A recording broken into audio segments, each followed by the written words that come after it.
করা হবে তাই না, বরং তুমি মোবাইল ফোনে রাতের অন্ধকারে মশকারি করে 12টার সময় পেশাব করার বান্ধবীর সঙ্গে ঘন্টার পর ঘন্টা যত কথাগুলি বলছো সবগুলি কথা তোমার মিজানের পাল্লায় উঠানো হবে। কথা বলেন ঠিক কিনা? আমাদের দেশে কি যুবক কি বয়স্ক সবগুলা এনজয় করে ব্যস্ত, বোঝেন নাই? এনজয় করো, কত বড় করো, কত নম্বরে ফ্যাক্সিলো দিতে পারো দাও, অপেক্ষা করো। ফাসাউফা তারা ইদান কাসাফাল গুবারু, ফাসাউফা তারা ইদান কাসাফাল গুবারু আফারাসুন তাহতা রিজলিকা আম হিমারু, আফারাসুন তাহতা রিজলিকা আম হিমারু। ও যুবক যুবতীর দলেরা, যত পারো মোবাইল ফোনের ভিতরে ডান্স দেখো। যেদিন তোমার চক্ষু বন্ধ হবে, নিঃশ্বাস যেদিন যাওয়া আসা স্তব্ধ হয়ে যাবে, যেদিন তোমার খানা পিনার নিযুক্ত ফেরেশতারা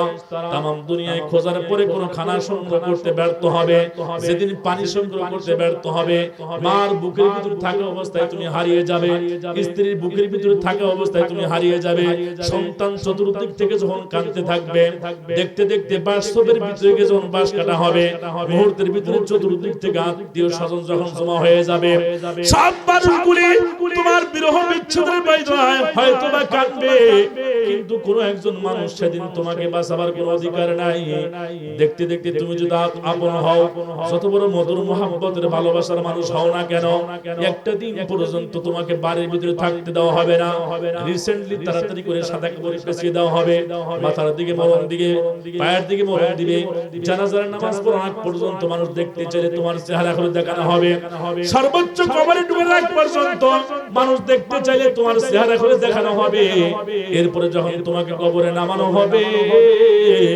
উপরে যখন সুন্দর করে একের পর একটা বাঁশের খাটনি যখন লাগা দিবে,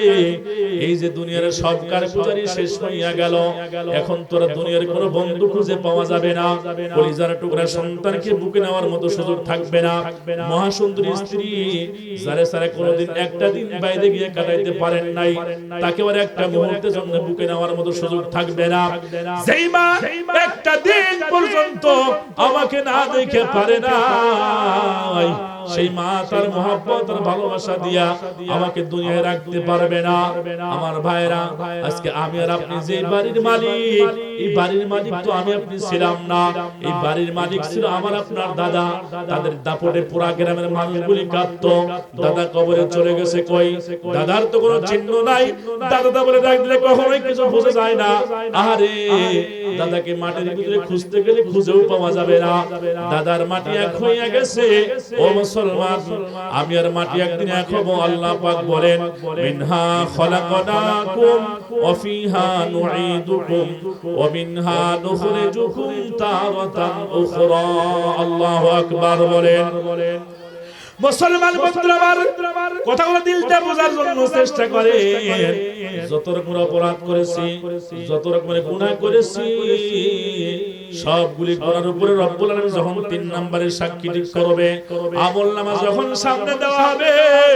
লোকটা যখন চোখের পানিতে বুক বাসা দিবে, চোখের পানিগুলো শেষ হয়ে যাবে, রক্ত ঝরতে থাকবে। শুধুমাত্র তাই না, আমলনামাগুলি দেখার পরে যখন দেখবে আযাব অবধারিত, আল্লাহ পাক বলেন সেদিন জুলুমকারীরা, অপরাধীরা নিজের আঙ্গুলগুলি চাবাইয়া খাইতে খাইতে হাতের আঙ্গুল শেষ করে দিবে, এরপরেও টের পাবে না আঙ্গুল কে খাইলো, কোথায় গেল। ও মুসলমান, এরপরেও গুনাহগার সেদিন চাপাচাপি করবে, তর্ক করবে, আল্লাহ পাককে ডাক দিয়ে বলে দিবে, রব্বুল আলামিন এতগুলি গুনাহ তো আমি কোনোদিন করি নাই, মনে হয় ফেরেশতারা ভুল করে অন্যের আমলনামা আমার নামে ইস্যু করেছে। আল্লাহ পাক রব্বুল আলামিন তখন গুনাহগারকে ডাক দিয়ে বলে দিবে,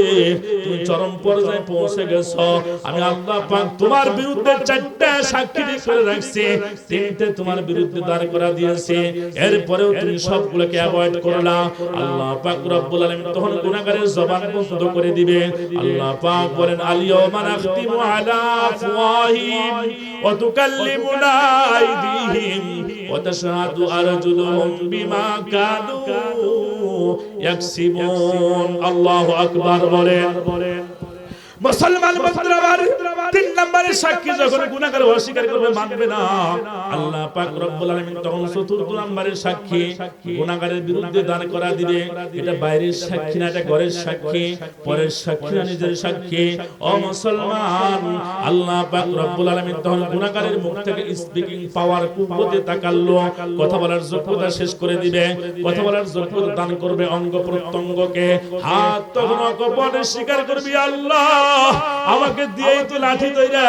এই লাঠি মা বাবার উপরে লাগাইছে বড় ভাইয়ের উপরে আঘাত করেছে পাড়া প্রতিবেশীকে অবৈধভাবে নির্যাতন করেছে রাতের অন্ধকারে হাতকে ব্যবহার করে মানুষকে অপহরণ করেছে রাতের অন্ধকারে মানুষের পেটের ভিতরে ছুরি ঢুকায়া হাজার হাজার লাখ লাখ টাকা আত্মসাৎ করেছে আল্লাহ আমাকে নিজে ব্যবহার করেছে সব বলবে রব্বুল আলামিন তুমি আমাকে তৈরি করে তার সঙ্গে লাগা দিয়েছিলা তোমার কালামুল্লাহ কখনোই দেখার জন্য চেষ্টা করে নাই সব সময়ের জন্য বাজে বাজে ছবি দেখেছে দুনিয়ার সুন্দরী নারীদের দিকে চেয়ে চেয়ে দেখছে ও মুসলমান কান বলে রব্বুল আলামিন 24 ঘন্টা কানের ভিতরে ইয়ারফোন ঢুকায়া শুধুমাত্র গান শুনছে কোরআনুল কারীমের তেলাওয়াত শুনে নাই ও মুসলমান না গো বলবে স্ক্রিন পর্যন্ত যখন আমার বিরুদ্ধে সাক্ষী দিবে তখন তোমার মুখ বন্ধ হয়ে গেছে এখন তোমার কথা বলার যোগ্যতা নাই বলুন তো দেখি আমরা অপরাধ নিঃসন্দেহে করেছি আল্লাহ পাকের আদালতে অবস্থা যখন হবে ও মুসলমান বাঁচার কোনো পথ আমাদের আসেনি কোনো বাঁচার পথ নাই অপরাধ করেছি মালিক একদম ডাইরেক্ট চারটি সাক্ষী ঠিক করে রাখছে ডাইরেক্ট চারটি সাক্ষী ঠিক করে রাখছে এজন্য আল্লাহ পাক বলেন খাঁটি মুসলমান হয়ে আমার কাছে আসো খাঁটি মুসলমান না হয়ে যদি আমরা মুসল্লি না হয়ে যদি আল্লাহর দরবারে যাই খাঁটি মুসলমান না হয়ে যদি আল্লাহর দরবারে যাই তার অবস্থা কেমন হবে আমরা নিজেকে খাঁটি মুসলমান দাবি করি তো নামাজ পড়ি না রাসূল বলেন আল ফারকু বাইনানা ওয়া বাইনাল কুফরি তারকুস সালাহ মুসলমান এবং কাফেরদের মাঝে পার্থক্য হলো নামাজ পড়া আর নামাজ না পড়া আল্লাহর নবী বলেন আউয়ালু মা ইউহাসাবু বিল আবদু ইয়াউমাল কিয়ামাতিস সালাহ কিয়ামতের দিন সর্বপ্রথম নামাজের হিসাব নেওয়া হবে কথা বলেন ঠিক কিনা যারা নামাজের হিসাব যথাযথ দিতে সক্ষম হবে তাদের জন্য অন্যান্য হিসাব দেওয়া সহজ হয়ে যাবে কথা বলেন ঠিক কিনা মুসলমান বন্ধুরা আমার আল্লাহ পাক রব্বুল আলামিন দুনিয়ার ভিতরে বান্দাকে পাঠিয়ে দিয়েছেন এই বান্দার যত মুসিবত যত সমস্যা হবে तमाम সমস্যাগুলি সমাধানের জন্য আল্লাহ পাকের পয়গম্বরের মাধ্যমে আল্লাহ পাক এক ইবাদত দান করেছেন তার নাম হলো নামাজ জোরে বলেন কি ভাই নামাজ এই নামাজের মাধ্যমে একজন মানুষ সব ধরনের মুসিবত থেকে সব ধরনের জটিলতা থেকে আল্লাহ পাকের কাছে সহযোগিতা পাইতে পারে হাদিস শরীফ খুলে দেখেন আকাশের ভিতরে যখন মেঘ দেখতেন আল্লাহর পয়গম্বর বাড়ি থেকে তাড়াতাড়ি দৌড়ায়া মসজিদের মধ্যে চলে আসছেন কিন্তু আমরা যখন আকাশের ভিতরে মেঘ দেখি যদি মসজিদের বারান্দায় থাকি তাড়াতাড়ি দৌড়ায়া বাড়ির দিকে চলে যাই ঠিক বললাম না ঠিক বললাম ওলা বৃষ্টির কারণে আল্লাহর পয়গম্বর সমাধান নিয়েছেন নামাজের মাধ্যমে সালাতুল ইস্তিসকা করে সূর্য গ্রহণ লেগেছে চন্দ্র গ্রহণ লেগেছে সালাতুল কুসুফের মাধ্যমে সমাধান নিয়েছেন সালাতুল খাউফ পরে আল্লাহর পয়গম্বর কঠিন মারাত্মক মুহূর্তে সমাধান নিয়েছেন এক কথা হলো প্রত্যেকটি মানুষের সমস্যার সমাধান নেয়ার সবচেয়ে বড় উন্নত মানের ইবাদত হলো নামাজ আর এই নামাজ প্রতিষ্ঠা করার জায়গা হলো মসজিদ যেই মসজিদের আয়োজন আজকের এই মাহফিল মুসলমান বন্ধুরা একজন মানুষ তার জীবনের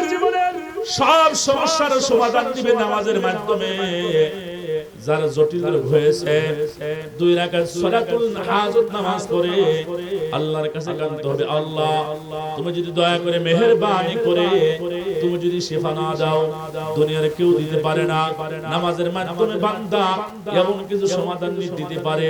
যেগুলি মানুষ জীবনে কোনোদিন কল্পনাও করতে পারে